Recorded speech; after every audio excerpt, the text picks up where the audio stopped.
আজ আবার অনেক দিন পর একটা মুখরোচক খাবারের রেসিপি নিয়ে চলে এলাম। আজকে করছি পাপড়ি চাট। দেখো তো এরকম সুন্দর যদি খাবার হয় কার না ভালো লাগে। তো আমি আগেই ডোটাকে করে রেখেছিলাম, 7-8 ঘন্টা মতন করে রেখে দিয়েছিলাম যাতে খাবারটা তৈরি করতে তাড়াতাড়ি সুবিধা হয়। তারপর একের পর এক আমি লেচি কেটে নিয়েছিলাম। তারপর আমি পাপড়িগুলোকে কিন্তু বাড়িতেই ভেজে নিয়েছি, কেনা কিন্তু নয়, তোমরা দেখতেই পাচ্ছ। তারপর এক এক করে তেলের মধ্যে দিয়ে, এটা কিন্তু লো ফ্লেমে করলেই ভালো হবে। পাপড়িগুলো খেয়াল রাখতে হবে যেন পাপড়িগুলো বেশি পুড়ে না যায়, মানে লো ফ্লেমে করলেই ভালো হবে। তো আমি এক এক করে লেচিগুলোকে দিয়ে দিচ্ছি। এবার আস্তে আস্তে আমি এগুলোকে সব ভেজে নেব। একটু হালকা লাল লাল করে ভাজলে ক্রিস্পিও হবে।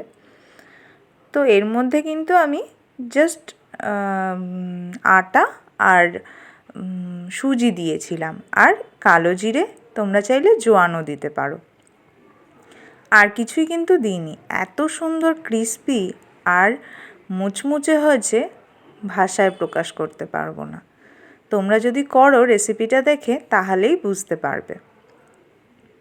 তারপরে দেখো সেদ্ধ করে নিয়েছিলাম আলু, সেটাকে পিস পিস করে কেটে নিয়েছি, পেঁয়াজ কুচি, লঙ্কা কুচি, তারপরে টমেটো থাকলে তোমরা টমেটো দিতে পারো, ধনেপাতা, আর আমি একটু মশলা নিয়েছিলাম আর বিট নুন। আর গার্নিশের জন্যে তো বাদবাকি সব কিছু আছেই। দেখো আমি এটাকে একটু মাখিয়ে নিলাম, তারপরে দই আর টক দই দিয়ে সুন্দর করে পরিবেশন করে নিলাম।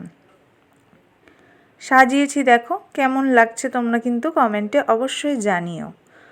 আর কারো কারো এরকম যদি খেতে ইচ্ছা হয়, ঝটপট কিন্তু বানিয়ে ফেলো এরকম একটা সুন্দর রেসিপি।